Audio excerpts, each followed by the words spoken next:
Hello दोस्तों, welcome back to my channel. मैं हूं आपकी दोस्त और आपकी होस्ट रोमा बाली। आप लोगों में से कई लोग तो मुझे पहचानते भी होंगे क्योंकि मैं एक टेलीविजन एक्ट्रेस हूं। लेकिन ये सब बात की बात है। चलिए हम आगे बढ़ते हैं आज के इस एपिसोड में।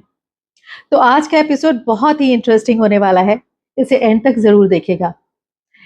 इस एपिसोड की शुरुआत में एक बहुत ही इंटरेस्टिंग कहानी से करती हूँ, जो कहानी सुनकर शायद आपकी जिंदगी बदल जाएगी। तो कहानी पूरी सुनिएगा। इस कहानी का नाम है बहरा मेंढक, मतलब कि डेफ फ्रॉग। एक बार क्या हुआ, एक मेंढक और एक मेंढकी जंगल से जा रहे थे। जाते जाते एक बहुत बड़ा गड्ढा पड़ा और वो दोनों बेचारे उसमें गिर गए। बहुत कोशिश करने के बाद भी वो उस गड्ढे से बाहर नहीं निकल सके। और फिर दिन बीतते गए, महीने बीतते गए, साल गुजर गए और वो उसी गड्ढे में रहने लगे। वो वहीं पर कंफर्टेबल हो गए और वहीं पर उनके बच्चे हुए, उनके भी बच्चे हुए और ऐसे करते करते पूरा गांव बस गया। उनमें से कई मेंढकों ने बाहर निकलने की कोशिश भी करी, लेकिन बाकी के मेंढक चिल्ला चिल्लाकर उन्हें नीचे उतार देते थे कि बड़ी मेहनत करने के बाद भी हम बाहर नहीं निकल पाए तो तुम कैसे निकलोगे, इसलिए कोशिश करना बेकार है, तुम यहीं रहो। ये सुनकर लोग डिमोटिवेट हो जाते थे, लोग नहीं मतलब फ्रॉग डिमोटिवेट हो जाते थे और वो वापस चले जाते थे। ऐसे करते करते कई जनरेशंस बीत गई और पूरा विलेज का विलेज बन गया वहां पर। फिर एक बार क्या हुआ, एक मेढक ने वहां जन्म लिया और उसने उस गड्ढे से बाहर निकलने की बहुत कोशिश करी। जब वो कोशिश कर रहा था तो फिर वही लोगों की आदत, नॉर्मली चिल्लाने लगे और शोर मचाने लगे, नीचे उतरो, बाहर नहीं निकल पाओगे, कोई फायदा नहीं, यही हमारा घर है, इससे हमारे बाप दादा यहाँ रहे, तुम भी यहीं रहो। मगर मेढक जब उसने घूमकर पीछे देखा तो उसे लगा कि लोग बहुत खुश हो रहे हैं, लोग वाहवाही कर रहे हैं, तो और तेजी से चढ़ने लगा। क्यों? पता है क्यों? क्योंकि वो मेढक बहरा था। He was def, he could not hear anything. उसको कुछ भी सुनाई नहीं पड़ता था। तो उसे लगा कि लोग का जो जोर शोर चिल्लाना था और उसे पीछे घसीटने की जो कोशिश कर रहे थे, वो उसकी तारीफें कर रहे, और इसलिए वो और जोश से आगे बढ़ने लगा और एक दिन वो गड्ढे से बाहर निकल आया। तो इस कहानी से क्या सबक मिलता है? इस कहानी से ये सबक मिलता है कि कभी कभी हमें उन आवाजों से, उन लोगों से हमें मतलब बहरे हो जाना चाहिए, कान बंद कर लेने चाहिए, उस मेढक की तरह हो जाना चाहिए जो हमें आगे बढ़ने से रोकते हैं, जो लोग मुझे पीछे घसीटते हैं और पुरानी बातों की याद दिलाते हैं, जो लोगों को बड़ी तकलीफ होती है हमारे आगे बढ़ने से। उन लोगों के प्रति हमें बहरे हो जाना चाहिए, तो हम अपनी जिंदगी में आगे बढ़ सकेंगे।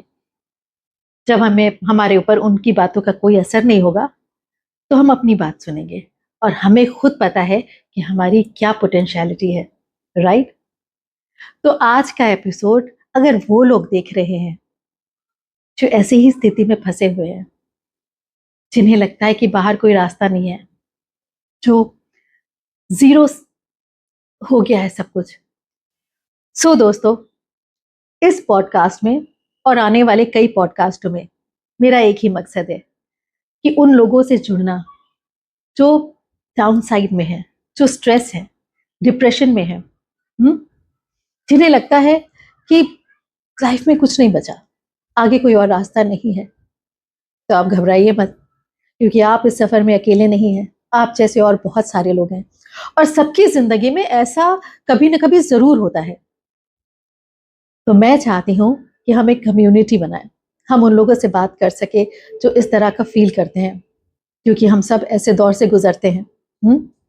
तो आप अपने कमेंट्स के जरिए हमें बताइए, हमसे क्वेश्चंस पूछिए, हम आपसे जरूर कनेक्ट करेंगे और हम सब साथ में आगे बढ़ेंगे।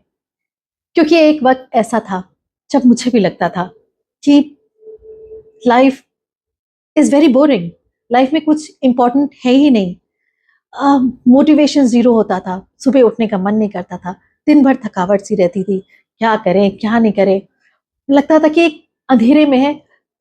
फिर मुझे रियलाइज हुआ कि मैं क्या कर रही हूँ अपनी जिंदगी के साथ। ये लाइफ में इस तरह से रुक जाना किसी बात का सोल्यूशन नहीं है, है ना? और जब मुझे लगा कि लाइफ में रुकना सोल्यूशन नहीं है, तो फिर मुझे लगा कि सिर्फ एक छोटा सा स्टेप लेना पड़ता है अपनी ज़िंदगी बदलने के लिए, आगे बढ़ने के लिए, और वही स्टेप मैं आज आप लोगों के साथ शेयर करने जा रही हूँ। मोटिवेशन खत्म होने का कई बार ये रीज़न भी होता है कि हम अपने सेल्फ थॉट में इतने बिज़ी होते हैं कि हमें कुछ नज़र ही नहीं आता, हमें कोई बात समझ ही नहीं आती। और फिर ये भी रीज़न होता है जब हम अपने आप को दूसरों से कंपेयर करने लगते हैं, ओवर थिंकिंग करने लगते हैं, नेगेटिव टॉक्स करने लगते हैं, तो भी। तो इससे बाहर कैसे निकलें? तो चलिए, मुझे जिन चीज़ों ने मोटिवेट किया वो मैं आपको बताती हूँ। अपने दिन के ना छोटे-छोटे गोल सेट करिए, बहुत बड़े नहीं। लाइक अपने दिन को भाग में तोड़ लीजिए, छोटे से शुरू करिए, क्योंकि बड़े गोल सेट करने से डर लगता है। अगर हम सोचें कि हम इंस्टेंटली रातों रात एकदम शाहरुख खान बन जाएंगे, तो वो पॉसिबल भी नहीं है और ना ही हमारी हिम्मत है। तो हम स्टार्ट करेंगे छोटे से चेंजेस के साथ। सुबह टाइम से जल्दी उठ जाएं। उसके बाद अगर आप आज हम वॉक पर चले जाते हैं, हम 15 मिनट की वॉक करके आते हैं, या किसी दोस्त जिससे बात करके हमें अच्छा लगता है उसको एक फ़ोन कॉल कर लेते हैं। घर में अकेले बैठे रहते, कुछ नहीं करते, किसी से बात करने का मन नहीं करता। नहीं, ये गलत बात है। हमें उन लोगों से बात करनी चाहिए जो हमें मोटिवेट करते हैं, जो हमें ऊपर की ओर उठाते हैं। तो उसको एक कॉल कर लिया, और अगर आपको लिखने का शौक है तो एक पेज कुछ अच्छा सा लिख लिया, या अपने म्यूज़िक लगा ली अच्छी सी, समथिंग पॉज़िटिव। हुँ? जब ये छोटे-छोटे गोल्स हम तय करते हैं, सेट करते हैं और उनमें हम जीत हासिल करते हैं, तो ये छोटी-छोटी इंस्टेंट जीत ना हमें मोटिवेट करती है। हमें एक इंस्टेंट जीत का एहसास दिलाती है, जो हमें उसी गोल को बड़ा करने में टाइम नहीं लगता। जैसे हम जिम जाते हैं, तो हमें पहले 1 किलो का वेट उठाने में ताकत लगती है, दम लगता है। लेकिन वही अगर हम करते रहें, तो हफ्ते भर के बाद या जितना आप प्रैक्टिस करेंगे, आप 5 किलो, 10 किलो आराम से उठा लेते हो, हमें पता ही नहीं चलता। वैसे ही ज़िंदगी में छोटे-छोटे गोल्स तय करके उन्हें करिए। ये तो थी पहली बात। दूसरी बात है कि अपना एनवायरनमेंट चेंज करिए। हुँ? अ, आप जिस एनवायरनमेंट में रहते हैं, जिसमें काम करते हैं, उसे बदल दीजिए। फॉर एग्ज़ाम्पल सपोज़िंग आप घर पे हैं अपने कमरे में और आपका कमरा बहुत ज़्यादा मेसी है। तो ये मेसीनेस जो है, जो गंदगी है, ये सीधा-सीधा आपके दिमाग पर असर करती है। तो अपना कमरा ठीक करिए। ये छोटी-सी टास्क है। अलमारी ठीक करो, कमरा ठीक करो, अच्छा-सा म्यूज़िक प्ले करो। देखो कितना अच्छा फ़ील होगा। हुँ? अगर आप काम करते हो घर से, तो अपना वो जगह बदल दो। आप किसी और जगह जहाँ आपको अच्छा लगता है वहाँ जाकर काम करो। देखो कितना चेंज आएगा। आप मोटिवेटेड फ़ील करोगे, आपको फ़ील अच्छा होने लगेगा, आपकी सोच बदल जाएगी। Bye. See you again.